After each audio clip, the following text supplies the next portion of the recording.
Hi everyone, welcome to my channel, and in today's video I am going to paint this scene right in front of us, which is full of greens.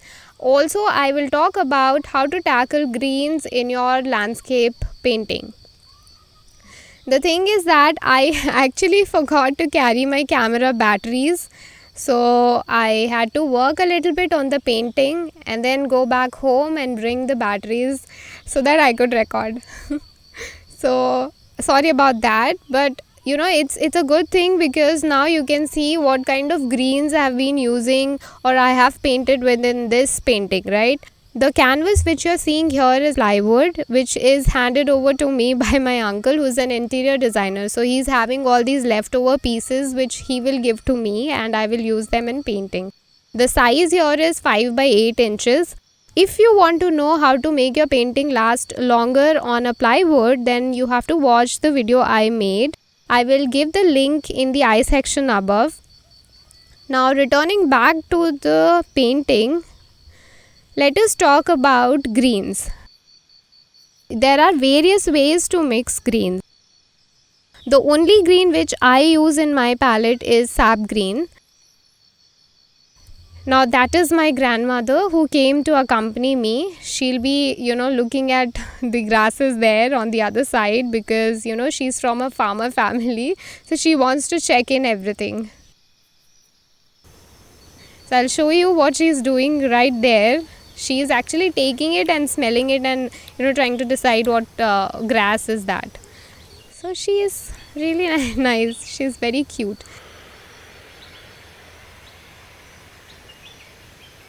Anyways, getting back to our greens again, I will tell you about my palette first. So the colors which I use in my palette are sap green, cadmium red, cadmium orange, mauve, which is form of a purple color.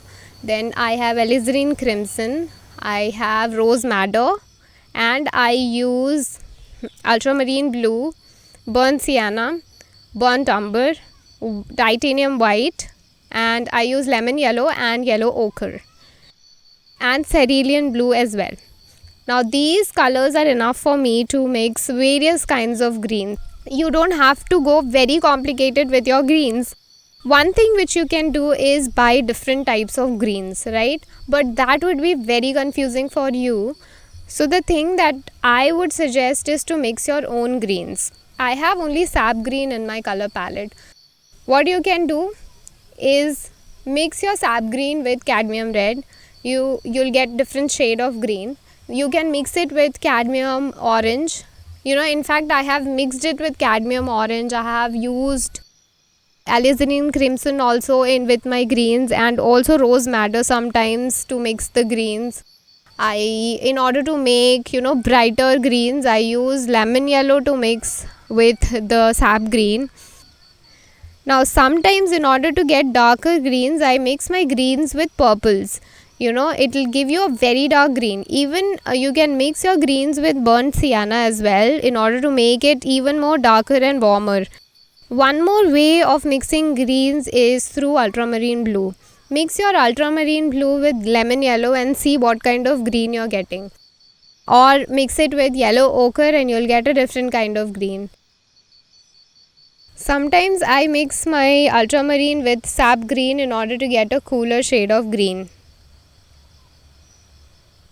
Now in this painting here, I have mixed my greens with burnt sienna, and some warmer greens and cooler greens are another examples to show lights and darks. Okay, so this painting I thought would be the best example to show you all how to tackle the greens in your painting because this is all green. What I am behind today is to paint the serenity of the place and the calmness of the place. Actually, this is behind my house. You have a lot of trees. It's kind of a dense place, but I wouldn't call it a forest, but still looks like a forest. Nowadays we live in cities and we have to search for places with trees. It is so missing from our everyday life that if we see bunch of trees, we feel like it's a jungle. It is evening and the light was casted on the grasses that you are seeing on the right hand side. The light was falling at that very time and I was trying to capture that.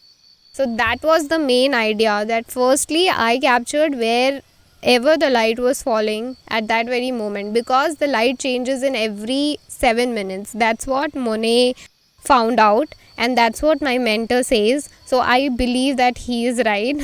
So that is why I have to capture my light areas first. Wherever light is falling, that has to be captured immediately.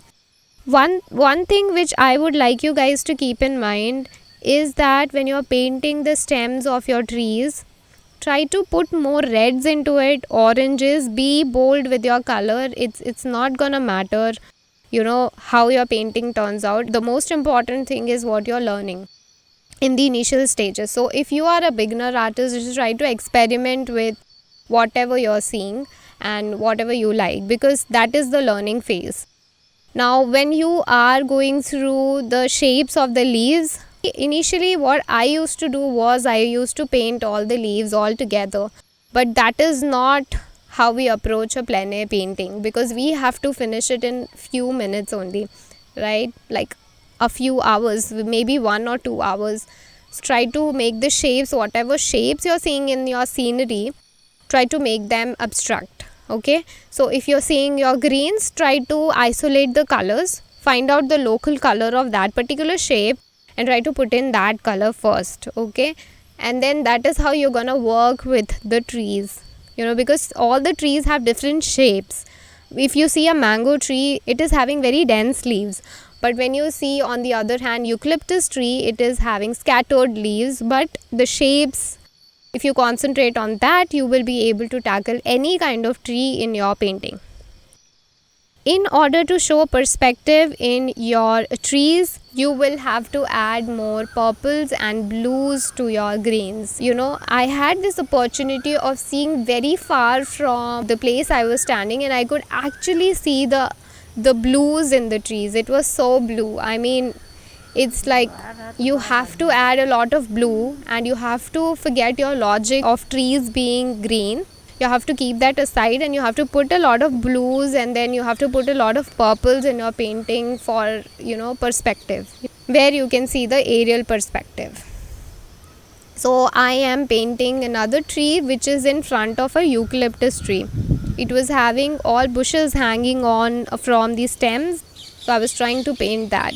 I am such a sucker for detail that I want my paintings to be as much detailed as possible. But when we are going for plein air painting, that is not the case. I just cannot find a lot of time to finish my paintings. So that is the reason we have to always work abstractly, because we can put in the details later. I am playing this video in real time so that you can see what brushes I am using, what is the thickness. The thickness is small because the canvas is small, but when you are going for a bigger painting, try to carry bigger brushes and try to make as much shapes as possible with that particular brush, and then shift to a smaller brush. I told you already that in order to mix very dark greens, I normally use purples in my greens so that they become very dark. Now here in this section, I am using purple with my green, because there was light falling on this section and I wanted to depict that by putting shadows behind that area. You can hear some peacocks singing. Oh yes, today I have to pack and go for my hometown, and that is why I was in hurry and I couldn't actually go home and work on this piece. I have very limited footage also. I think the final result will be seen only when I'm painting it. I mean, I couldn't take the final shots as well because my camera ran out of battery. But really sorry for that. But yeah, sometimes it happens. Also, if you are going to mix your greens with whites, it's gonna make it very chalky. So in order to lighten it, try to mix lemon yellow with your greens. It will lighten the color. Now, if you really have to use, white, try to use titanium white. There is one thing about titanium white, that is it has very high intensity. So if you're mixing a little bit of titanium white also, it's gonna change your greens. Now in order to show the perspective, I'm mixing cerulean blue with my sap green, and I'm mixing a little bit of lemon yellow to show the light which is falling onto the onto the area. Now if you have your painting entirely with greens, then try to include colors like oranges, magentas, reds. Try to include colors like reds, yellows, warm shades, lemon yellow, yellow ochre. Now when we are doing greens, the sky has to either be orangish, you can experiment with your skies as well, but in plein air painting normally we are doing whatever is right in front of us, and to capture that we have to concentrate a lot. Another thing is, you guys can support me by being a student to me. I am giving coaching classes on painting. So if you want, you can join me. I will put a link to Calendly where you can book a Zoom call with me. The first session is gonna be free and we can talk about further classes. That is one way of helping me. Another way is by subscribing to my channel and clicking the like button. So don't forget to click the like button. Waiting for you all to like the video. Okay, hope you would have liked it. And another thing is that you can support me on my Patreon. I'll be putting real-time videos on my Patreon. Now next thing which I'm doing is, in this painting, filling up all the areas which are green and then going with the sky. The sky that day the sun was shining, and that is why the light was falling on the grasses on the right hand side which you are seeing. But the sky was a little bit of purplish blue. Sky on top of you will be darker than the sky in front of you. So here I am carefully designing all the brush strokes. I came here for relaxation session because I had to pack up and go and run actually.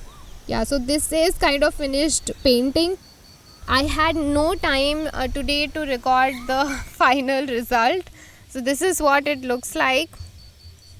And I had to add more oranges and more greens to it, but anyways, that is okay.